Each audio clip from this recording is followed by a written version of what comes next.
Você está no Pode Ler e Escrever, o podcast literário. Por aqui, conversamos com escritores, profissionais do livro, produtores de conteúdo e amantes da literatura. Chega mais e aprenda com a gente. Olá pessoas, está começando mais um episódio aqui do Pode Ler e Escrever. Nosso convidado de hoje é o Gabriel Rosário, ele que é escritor, mestre em ciência da computação e autor do livro Rapina, Não Confie em Androides. Bom, seja bem-vindo, Gabriel, tudo bem com você? Tudo certinho, obrigado aí pelo espaço, e tô animado aqui de conversar contigo hoje. Bom, vai ser uma conversa bem legal, porque o tema que você escreve, né, é um tema que me chama muita atenção, porque eu também escrevo ficção científica, e, bom, acho que dá pra gente desenvolver um papo, assim, bem legal, e pro nosso público aqui que está escutando, tem uma galera que também curte, escreve ficção científica, então acho que vai ser super interessante. Uma coisa que eu não te perguntei antes nos bastidores, Gabriel, você está com o seu livro aí, para a gente, né, como vai sair em vídeo também? Sim, cara, que legal. Inclusive, eu estou ansioso para o meu chegar, não chegou a tempo da nossa entrevista, mas está tudo bem. Quando chegar, eu consigo pegar ele aqui em mãos, cara, que legal, eu gostei muito da capa. E eu já quero abordar um ponto de início, assim, de começar a nossa conversa, Gabriel, que eu imagino que a sua profissão, né, talvez deu uma base, ou te ajudou no processo de escrita, talvez do seu livro, que é uma ficção científica, tem alguma relação assim? E escrever um livro, quando que veio? Como que é essa mistura aí da sua profissão com a escrita?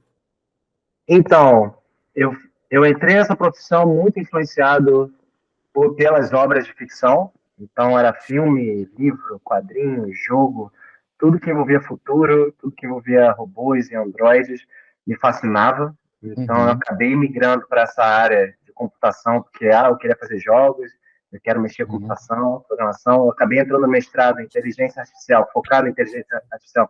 Eu achava muito interessante essa tentativa de, não, vamos fazer sistemas que se comportam meio que simulando como o funcionamento dos neurônios, as conexões, os pesos e tudo mais. Então, assim, é sempre muito correlacionado, sabe? Meus interesses, legal.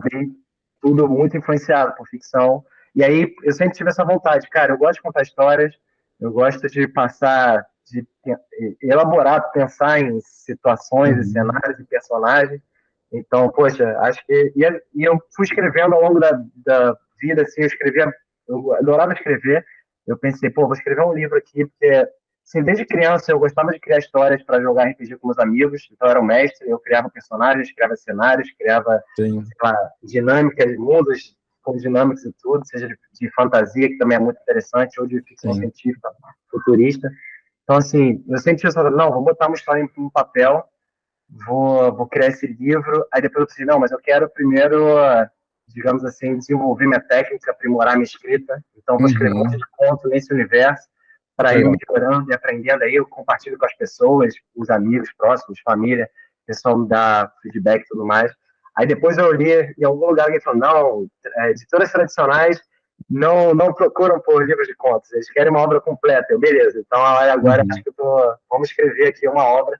Mas isso, assim, tem mais de 15 anos isso, quando eu comecei vou escrever um livro aqui, porque era trabalhar, era fazer graduação, era fazer mestrado. Então, assim, tinha momentos que ficava um hiato, de, 2 anos só mandando e-mail para mim mesmo com ideias que surgiam da história, para depois, algum dia, eu vou pegar isso e vou consolidar, vou ficar juntando os pedaços na minha cabeça, mas vou só liderando a história. Aí teve uma hora que eu falei, não, agora a vida acalmou aqui, estou sossegado, eu consigo ter um tempo para escrever legal, eu foquei, não, vou escrever essa obra, então, que faz parte desse universo onde eu escrevi os contos e tudo mais. Inclusive, essa história, esse livro, seria uma história de origem de um dos vilões e tal. Eu acabei mudando no meio do caminho. Tipo, o personagem está tão legal, esquece essa história toda de vilão e tudo mais, tudo mais. Então, assim, tem muito disso. Ao longo do tempo, eu fui escrevendo. Então, assim, tem muito texto que, cara, eu nem quero mostrar para ninguém, porque eu tenho medo de olhar e falar, caraca, que horrível, mas assim... Mas foi um processo, né? Até eu chegar nesse texto novo. E nesse texto novo, inclusive, assim que eu terminei, digamos assim, em 2017, eu cheguei, não, agora tá pronto. E aí eu mostrei para os amigos falaram, pô, isso é muito legal e tal, mas senti isso aqui, senti aquilo. Você não, acho que talvez levar para uma leitura crítica seja legal, para dar uma aprimorada no texto. Então, assim, nesse momento, em 2017 para cá, foi quando eu tive aprendizados muito fortes. Porque era crítica me dando muitos pontos, ou me indicando livros sobre, cara, processo da escrita. Eu meio que já li alguns, mas me deram focados. Não, isso daqui é legal no seu escrito, isso daqui é legal no seu escrito.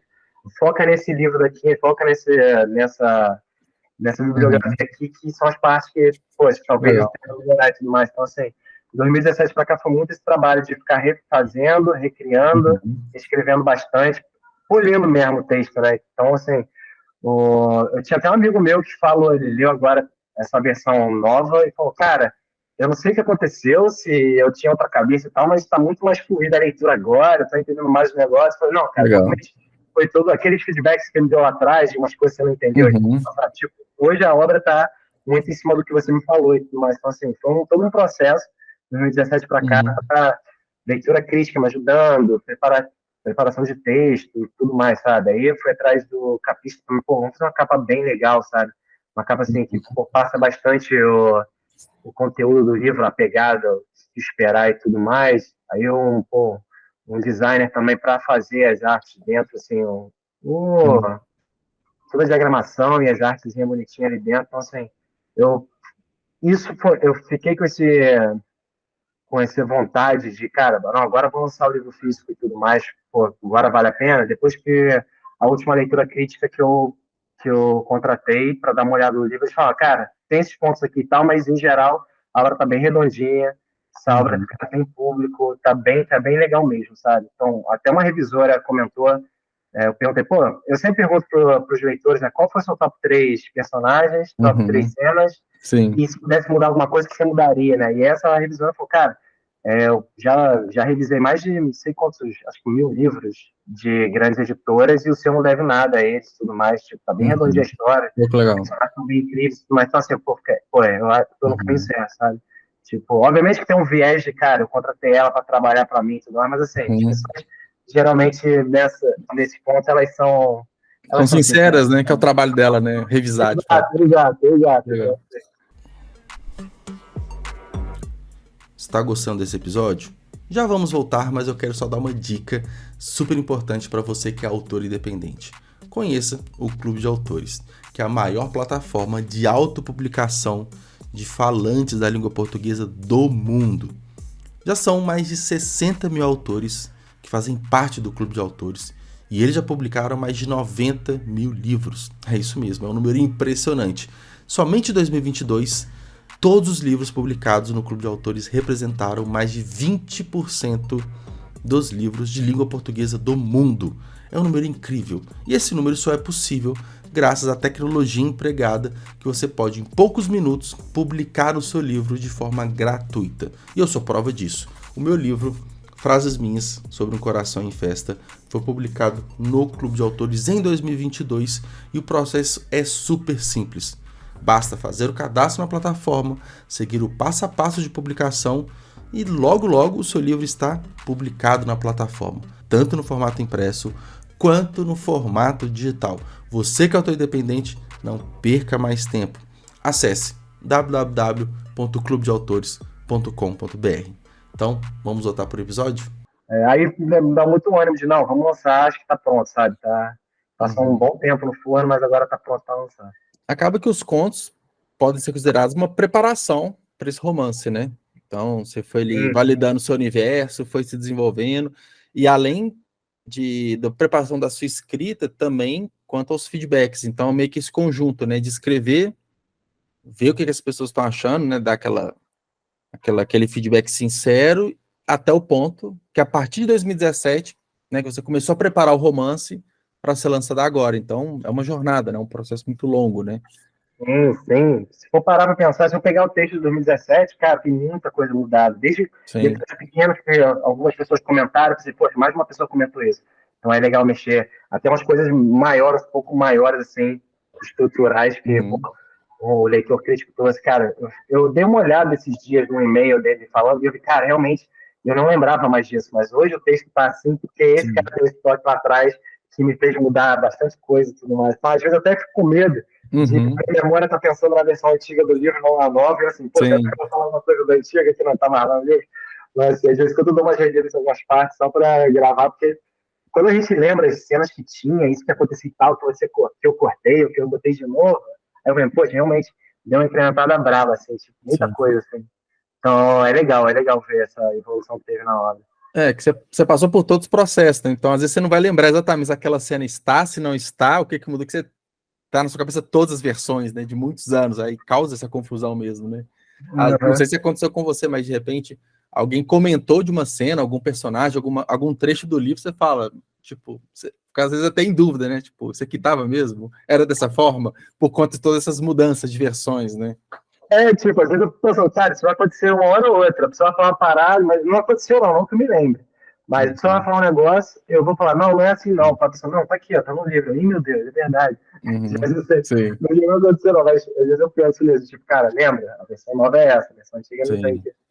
sim. E a Mas, receptividade foi legal, assim, do pós-lançamento? Porque você teve todo um cuidado para lançar a obra, assim, bem redondinha, igual você falou. Então, naturalmente, essa expectativa também aumenta quanto a feedbacks positivos, né?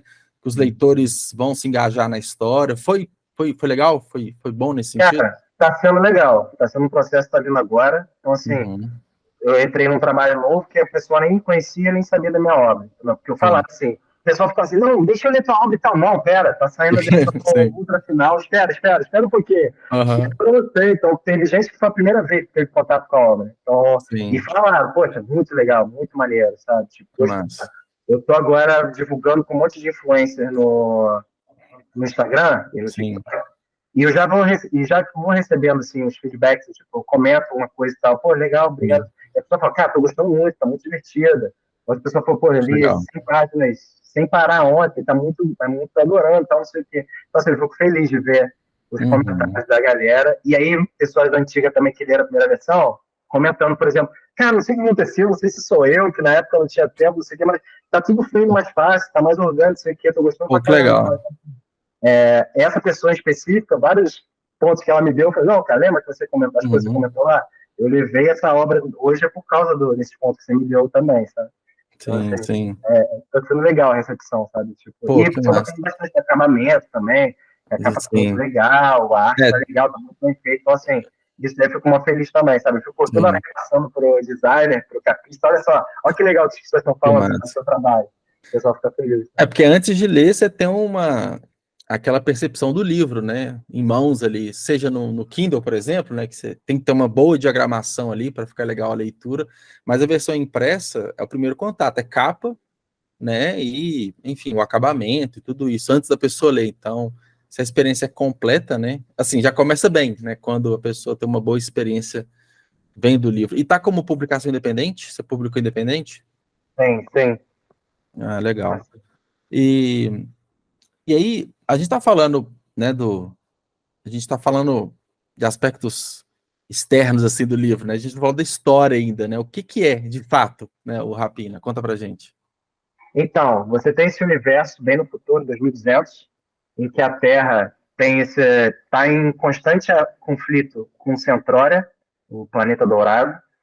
Basicamente exploração, né? Centrória querendo explorar os recursos e a Terra tentando se defender. Não, você não vai tomar nossas colônias, você não vai acabar com a civilização. E no meio, assim, no Rio de Janeiro, você tem esse ex-militar que já participou bastante desse conflito, como um Uhum. agente super secreto, especial, e que vive amargurado porque na última missão dele, ele fazendo seu trabalho em Centrória, sabotando tudo lá, foi sabotado, foi traído pelos próprios militares, que trouxeram ele de volta para a Terra e deixaram a esposa dele, que ele tinha lá no planeta. Então, assim, ele vive amargurado desde então, ele não tem trabalho, está desempregado, só fazendo bico para tentar sobreviver, porque ele fica usando drogas para tentar esquecer, para tentar parar de ter essas visões que ele tem com a esposa dele, já faz muito tempo que ele está preso nessa espiral. Sim. Então, porque ele nutre essa esperança de, cara, um dia eu vou voltar lá, vou salvar ela, só que, tipo, é um planeta inimigo, se eu for para lá, tem que ser clandestino, não vou ter apoio, os Sim. militares aqui me odeiam, assim como odeiam eles. Então, em determinado momento ele é atacado por um agente, um androide centroriano, né, desse outro planeta, relacionado com a missão que ele teve lá atrás, e ele sobrevive e percebe, poxa, peraí, ele ainda está aqui no planeta, ele sobreviver. Se eu capturar a tecnologia dele, vai valer milhões no mercado clandestino. Então, eu vou conseguir o dinheiro, nem só para viver, mas para eu conseguir invadir lá o planeta e salvar minha esposa. Então, ele vai atrás disso. Só que tem os militares da Terra atrás desse androide, tem mercenários também criminosos do Rio de Janeiro atrás desse dinheiro, e tem também os próprios centralianos querendo resgatar esse androide que está perdido.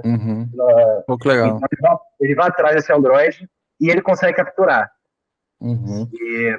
Só que aí, nesse momento, ele está esperando uma máquina de guerra, como todas as outras, e percebe, não, pera aí, isso não é... Tudo bem que os androides, todas as nossas inteligências artificiais são sencientes, elas parecem ser muito uma pessoa conversando contigo, tudo fluido, mas essa parece que tem anseios, tem metas de vida, tem sentimentos. Então, mas aí ele fica nessa dúvida, pera aí, será que realmente é uma pessoa que está ali em forma de máquina, ou é só uma máquina tentando me enganar, porque é uma máquina de guerra, ela vai tentar me enganar para voltar para casa.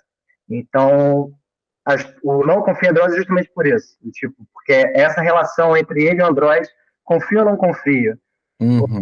Deveria vender isso, esquecer e ir lá salvar a mulher, ou não? Eu acredito nas coisas que estamos contando aqui e, sei lá, correndo risco de pôr tudo a perder.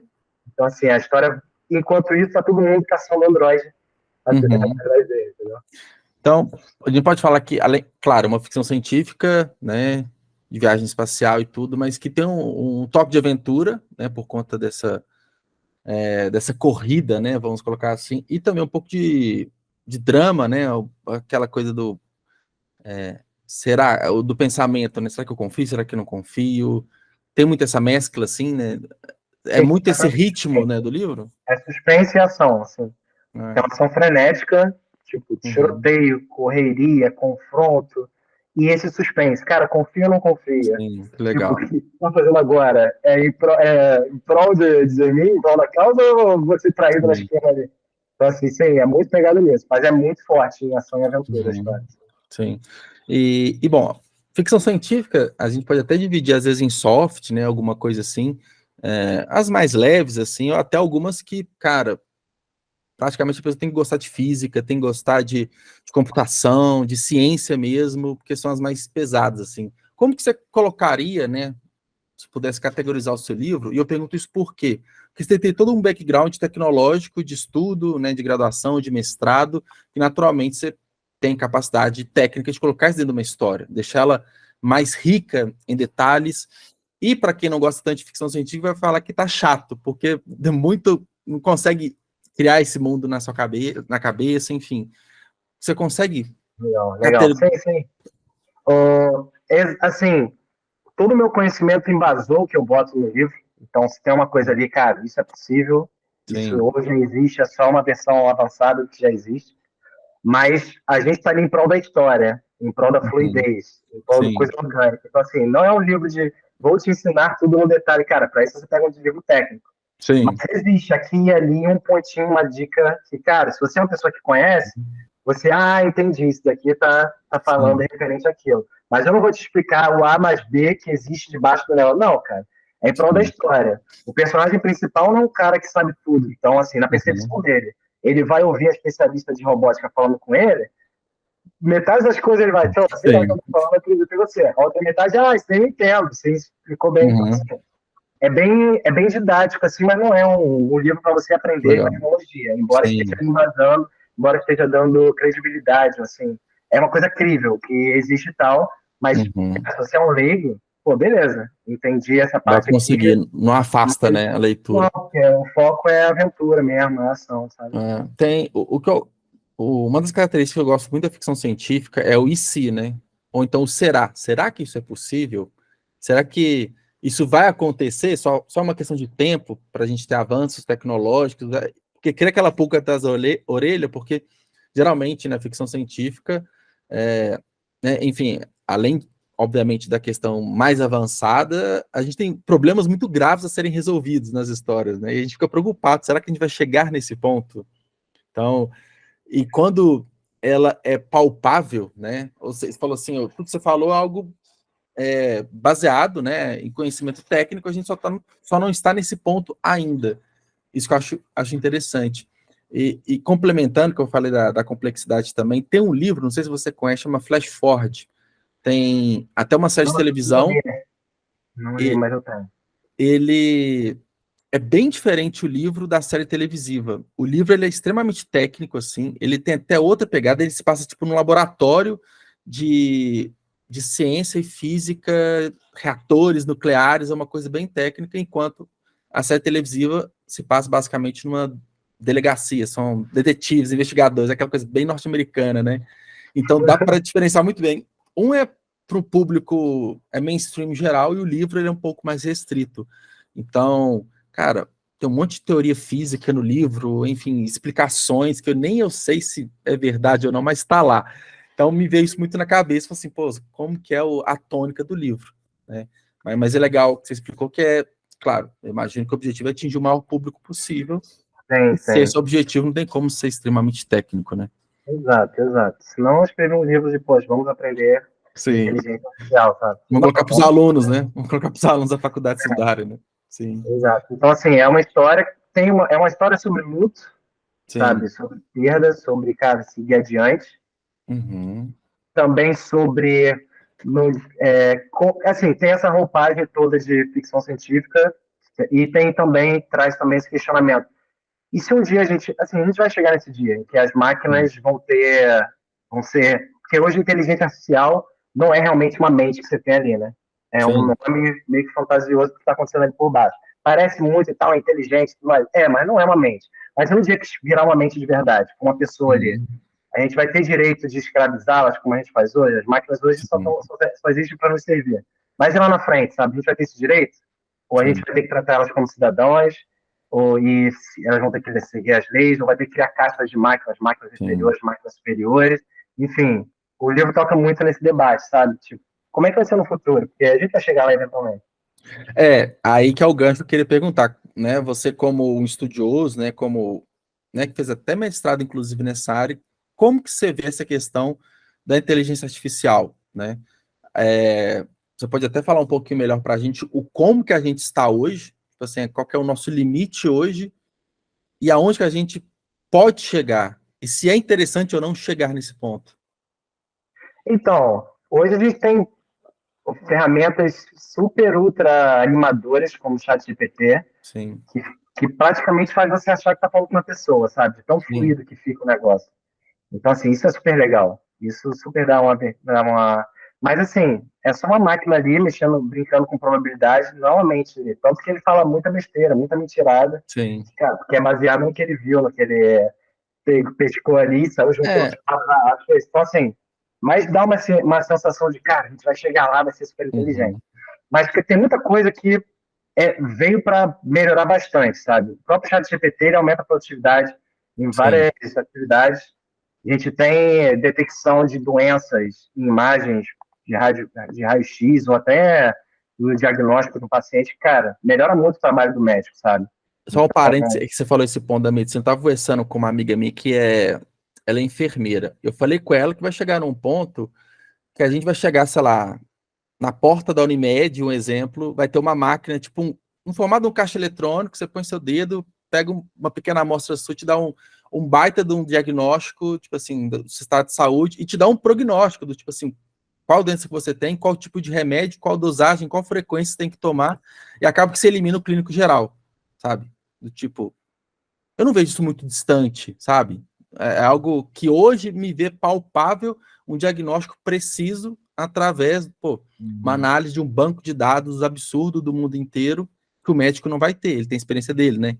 Então, talvez eu imagino que possa chegar num ponto que vai dar precisão em diagnósticos médicos, por exemplo. Então, se elimina erro, auxílio em cirurgia, de repente tem a inteligência artificial auxiliando o médico qual que deve ser a melhor forma dele executar um procedimento, sendo que tem várias formas, ele indica a melhor. Eu imagino umas coisas assim, sabe? Sendo possíveis. Sim, existe muita questão da legalidade, da ética, né? Responsabilidade. Sim. Porque o próprio ChatGPT fala lá no termo dele, a gente não é para ser usado para dar diagnóstico, a gente não se responsabiliza. Porque depois que a pessoa morrer, quem vai ser responsabilizado? Entendeu? Sim. A própria empresa que criar essa máquina super incrível aí, cara, ela vai ter uma responsabilidade absurda, porque qualquer erro ali é uma pessoa que morreu, sabe? Então, assim... Esse é o maior debate hoje? Sim, de limites? Assim, tem esse limite de, cara, hoje o pessoal não mete a mão.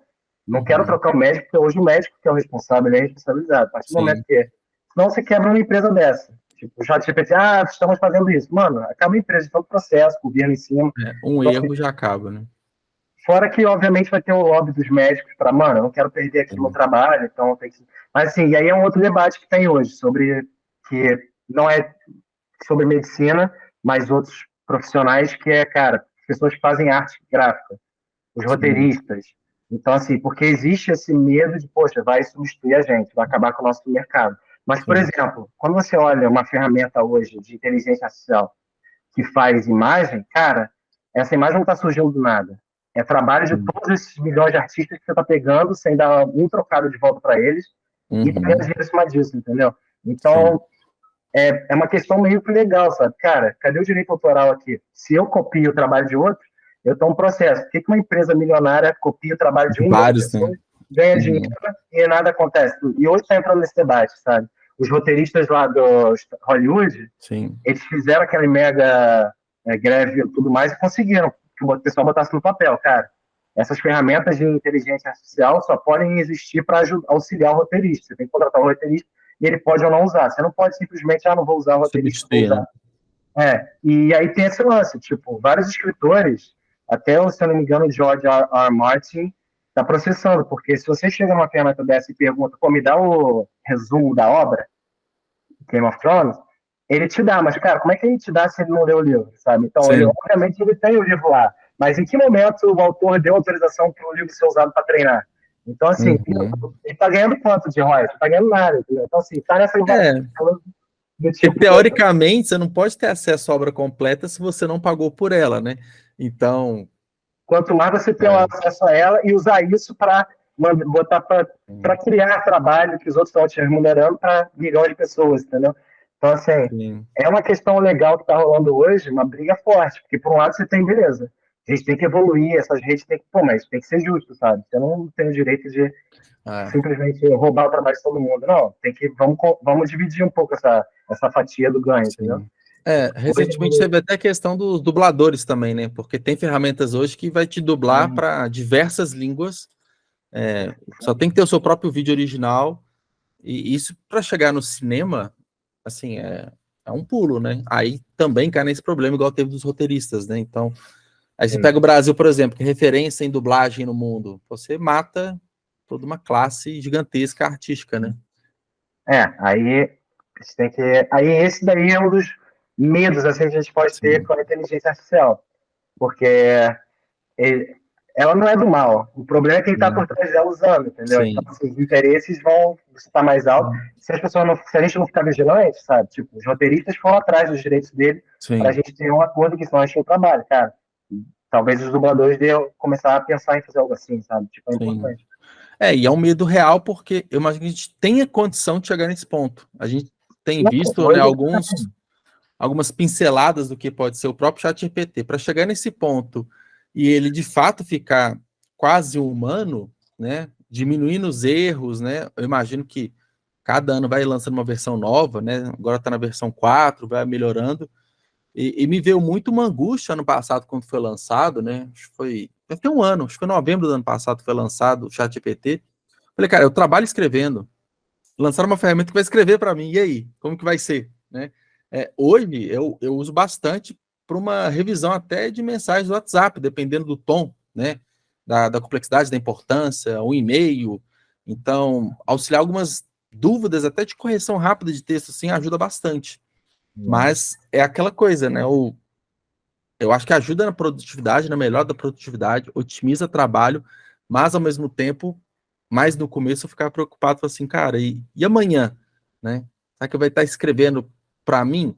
Mas aquela coisa, de repente pode ser eu o prompt, né? Eu que vou inserir o prompt ali para o cara me entregar algo, né? Então, ainda vai precisar dessa pessoa, né? Mas causa essa insegurança, né? Você tem esse medo, assim, esse risco, falando especificamente na escrita, na substituição, né, do homem pela máquina? Então, o meu maior ponto é que tudo que ele escreve ali é baseado em que alguém já escreveu. Então, tem grande chance de vir alguma coisa parecida com o que alguém já escreveu, entendeu? Eu posso falar, pô, quero uma história de traição, não sei o quê, e o cara bota vários trechos ali que, mano, é o Game of Sim, Thrones, sabe? Então, sim. assim, A originalidade ainda tá longe, né? vai embora. E você ainda pode tomar um processo que, cara, você copiou esse texto da outra pessoa ali, entendeu? Então, Sim. e a Amazon está recebendo muito, pelo menos lá fora, muita gente mandando livro que é totalmente escrito por ChatGPT, tanto é que eles agora estão perguntando. Esse livro teve alguma Eu já vi. participação? Por causa disso, cara, tá virando uma parada absurda de quantidade. E uma hora vai saturar a galera. Tipo, porra, sempre esses textos aqui. E você, pelo menos hoje, dá para perceber um pouco quando o texto é meio chat GPT, que tem uns lero-lero no meio, quando o texto é de uma pessoa real, entendeu? Então, assim, eu tô tranquilo, mas só quero que seja feito justiça, sabe? Mano, se vai botar um Android no Rio de Janeiro 2200, em qualquer obra que a pessoa pedir lá, que pelo menos seja recompensado cada vez que surgir, ou que tenha alguma menção ao meu nome. Não, na verdade, isso aqui foi baseado na obra tal. É isso que a gente tem que ver, entendeu? Porque acaba que originalidade. acho que essa questão da originalidade ela é importante porque eu acho que a gente está muito distante ainda de substituir a capacidade criativa de um ser humano. Então, tanto para criar, a gente está falando aqui uma história original, né? Acaba que a gente também tem muitas referências, a gente tem muitas inspirações, mas um ponto bem legal é que o autor, né, com o passar do tempo, ele vai criando sua própria identidade. A gente é assim, às vezes a gente bate o olho, a gente já sabe, a gente pode não saber nem qual livro que é, mas sabe qual autor que escreveu, por conta esses detalhes da escrita, né? Mas eu ainda fico um pouco angustiado, assim, mas ao mesmo tempo empolgado, porque eu também gosto de ficar fuçando muito essas novidades, o que está saindo, o que não está saindo de novidade, eu acho que é bom, mas depois, no momento de baixo, a gente fala assim, não, aí fica preocupado, depois fica despreocupado, enfim, essa confusão de sentimentos, né? Mas acaba que assim, quando tiraram assessoristas, né, dos elevadores, foi isso, você tira o trocador do ônibus, então, né, algumas profissões são substituídas naturalmente, né? E que Enfim, voltou o trocador, né? Porque o motorista ficava louco de ele, tá sobrecarregando, volta. É aquela coisa, quando você quer fazer muita tecnologia, mas na prática, o dia a dia, acaba que não funciona, né? Então, Mas sim, não, eu concordo, sim. Tem algumas carreiras que, cara, as pessoas vão ter que migrar, mas e para outras a gente tem que ficar de olho, porque pode degringolar o negócio. Sim, sim. E assim, quando que foi o lançamento de Rapina? Foi recente, né? Tem pouco tempo. Foi setembro, se não me engano. Vai fazer 2 meses ainda. Então, você ainda deve estar, assim, respirando ainda lançamento e tudo. Mas, ao mesmo tempo, até por conta de todo esse histórico de anos escrevendo, rascunhando histórias, como que você projeta o daqui para frente? Daqui a pouco já vai vir aquela vontade de passar por tudo de novo, né? Assim, tem muito perrengue, mas o lançamento é muito gostoso. A gente sempre vai querer mais, né? Já pensa no futuro, próximos livros, como que tá por aí? Bem, no momento eu estou focado em divulgar a obra, mas eu tenho rascunhos de outras histórias. Algumas pessoas já ficam pedindo, não, continuação, como é que é a continuação? Não, talvez eu queira respirar outra história, uma outra temática antes de voltar a pena, deixa ele pegar mais, sei lá, atração e tudo mais. Mas, e aí sim, eu tô com um bebezinho para cuidar, muito trabalho também para pagar as contas em casa. Mas aos pouquinhos eu vou juntando as ideias aqui, eu vou preparando alguma coisa. Mas sim, é uma coisa que eu gosto bastante. É divertido você ficar todo dia nesse quebra-cabeça. Cara, como é que eu resolvo agora o problema que eu criei? Como é que eu tenho essa história? É super divertido ficar o tempo todo respirando isso. Sim. Mas sim, eu tenho vontade sim. No momento eu estou focado em divulgar o livro, cuidar do meu baby, mas sim. Até porque, até fazendo uma analogia também com seu baby aí, que, pô, o seu filho impresso demorou tanto a nascer, né? Tem mais é que curtir, né? Todas as fases, né? O lançamento, os primeiros feedbacks, pegar mais tração mesmo. E até fugindo um pouco da pauta, mas nem tanto, você falou que você está com um bebê aí. Eu lembro que anos atrás, quando meu sobrinho devia ter uns 10 anos, ele está com 15 para 16, eu falei com a minha irmã, falei assim, ó, é para pensar que talvez ele não faça vestibular, porque, de repente, quando ele fizer 18 anos, às vezes as pessoas nem fazem mais vestibular, porque muda, o sistema de ensino muda, as preferências mudam, E eu tenho, né, um outro sobrinho hoje de 6 anos, que eu me faço a mesma pergunta, né? Eu não sei, daqui a 12 anos, como que vai ser, né? Ele já nasceu com o celular nas mãos, né? Eu não fui assim, você também não foi assim. Te bate essa, fala nem preocupação, mas essa dúvida, né? Do seu neném ali, como que vai ser daqui a 5 anos, 10 anos, a relação dele com tecnologia. Te bate esse questionamento? Então, a primeira coisa que você falou, às vezes a gente precisa vai fazer vestibular e tal. Eu lembrei, cara, hoje a gente tem carreiras inteiras sendo criadas na rede social. Sim. TikTok, influencer, tudo. E hoje todo mundo quer ser isso. As criançadas já ficam, não, quero fazer vídeo no YouTube, porque eu quero ser influencer.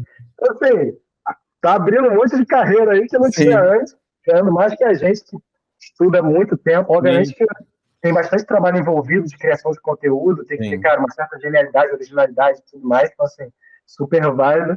Mas, cara, a gente fica assim, pô, trabalhei pra caramba e tal. Tem 5 anos na faculdade e tal, a pessoa em 2 meses já tá faturando muito mais, enfim.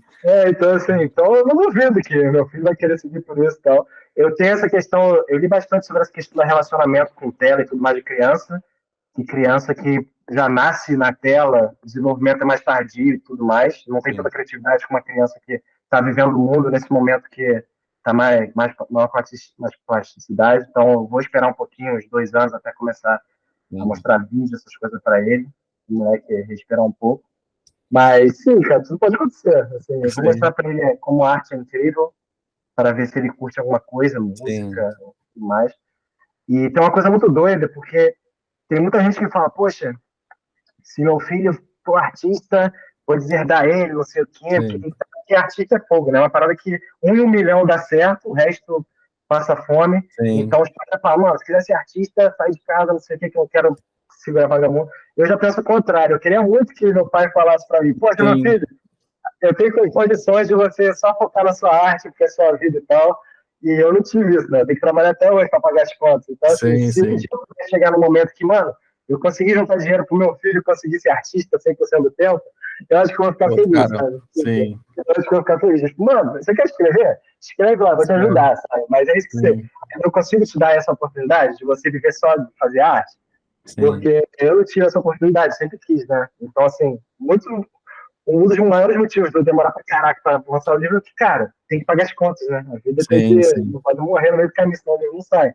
Então, mas sei lá, eu fico pensando nisso, entendeu? De tipo, cara, quero trabalhar pro meu filho poder ter o que eu não tive. Então. Mas aí, às vezes, ele quer ser artista também, quer ser médico também. Beleza, mas eu dei a condição, sabe? Sim, aquela coisa, você mostra as opções, né? E é interessante que, né, você, de certa forma, seguiu um caminho tradicional, formal, acadêmico ali também, e também foi para a parte artística, né? Então você conseguiu, né, você consegue, né, entender se quiser seguir uma carreira formal e também se quiser ser artista, tem vários caminhos, né?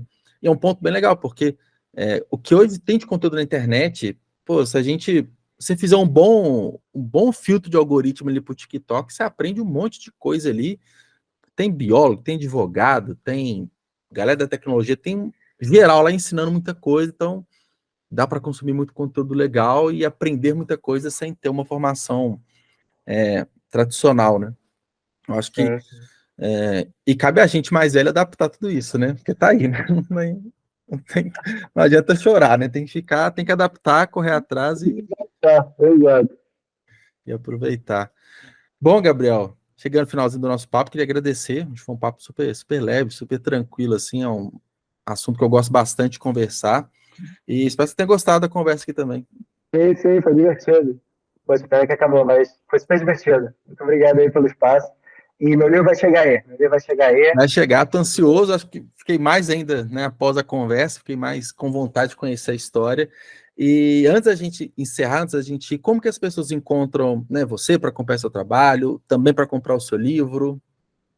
Bem, se você entrar em compre.rapina.com, você vai direto para a página da Amazon. Então tem a versão Kindle, tem Kindle Unlimited também, ou a versão física com frete grátis. Então compre.rapina.com. E nas redes sociais é gabri.rosário, gabr.rosário. Combinado, então. Bom, Gabriel, boa noite para você, um abraço, foi um prazerão, viu? Valeu. Foi um prazer, muito obrigado. Tchau. Tchau.